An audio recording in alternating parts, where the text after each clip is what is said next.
आज श्री स्वामी समर्थ महाराज पुण्यतिथीच्या निमित्ताने आमचे आजोबा श्री हरिश्चंद्र रामचंद्र सूर्यवंशी यांच्या पुढाकाराने स्वामी समर्थांचं, साईबाबांचं आणि गजानन महाराजांचं या तीन संतांचं जे मंदिर या ठिकाणी बाजूला आहे, त्या ठिकाणी येणारे भाविक आणि त्यांच्या भाविकांच्या आग्रहाखातर 2003 पासून स्वामी पुण्यतिथी सोहळा हा या परिसरामध्ये होत असतो।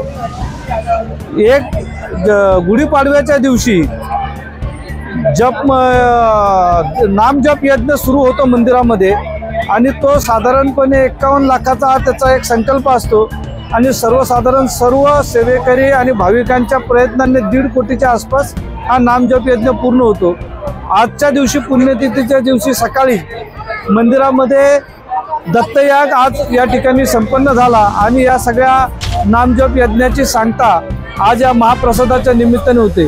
2003 पासून हा अव्याहतपणे स्वामींच्या कृपेने हा यज्ञ चालू आहे आणि सर्व स्वामी भक्त आणि सेवेकरी यांच्या सगळ्यांच्या आशीर्वादाने, सेवेने हा सगळा कार्यक्रम या ठिकाणी होत असतो। आमचे काका वसंतराव सूर्यवंशी, वडील नारायणराव सूर्यवंशी आणि आम्ही सर्व सूर्यवंशी परिवारातले आमचे सगळे भावंड, विशेष करून विनायक असेल, प्रवीण असेल, यांच्या पुढाकाराने ही सगळी व्यवस्था या ठिकाणी लागत असते। सर्व सेवेकरी त्यांच्या मदतीला असतात।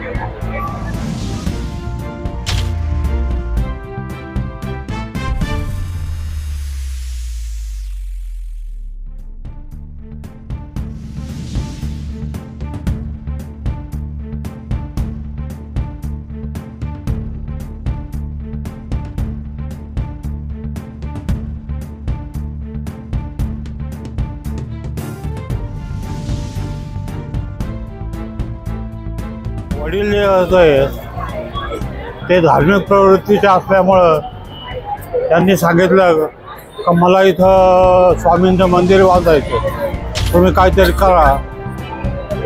मी भगवान शेठला सांगितलं, म्हणलं यांची अशी इच्छा आहे तर बांधून टाकू।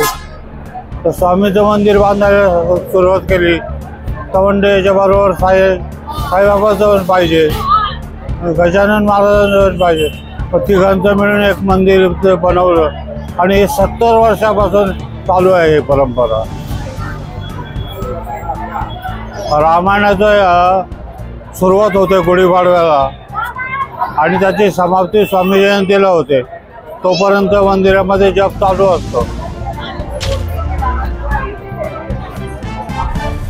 या ठिकाणी आज कैलासवासी हरिश्चंद्र सूर्यवंशी म्हणजेच आपले सूर्यवंशी गुरुजींचे वडील आणि नाना सूर्यवंशीचे आजोबा यांनी जवळजवळ 70 वर्षापूर्वी हे स्वामींच्या मंदिराची स्थापना केलेली आहे आणि या ठिकाणी जवळजवळ 25 वर्षापासून हा एक सार्वजनिक भंडाऱ्याचा कार्यक्रम आयोजित केला जातो। सर्व कल्याणपूरमध्ये स्वामी भक्त या ठिकाणी येत असतात आणि या सूर्यवंशी फॅमिलीने जो हा भंडाऱ्याचा कार्यक्रम आयोजित केलेला असतो त्याचा आस्वाद घेत असतात। अगदी आनंदाने सर्व लोक या ठिकाणी उपस्थित आहेत आणि प्रसाद घेत आहेत। जवळजवळ या ठिकाणी आतापर्यंत 4,000 लोकांनी प्रसाद घेतलेला आहे आणि अशी सूर्यवंशी फॅमिली कल्याणपूर्वमध्ये धार्मिक काम अतिशय चांगलं करत असतात आणि जवळजवळ हा कार्यक्रम गुढीपाडव्यापासून चालू असतो आणि आजचा हा भंडाऱ्याच्या यांनी समारोप होत असतो।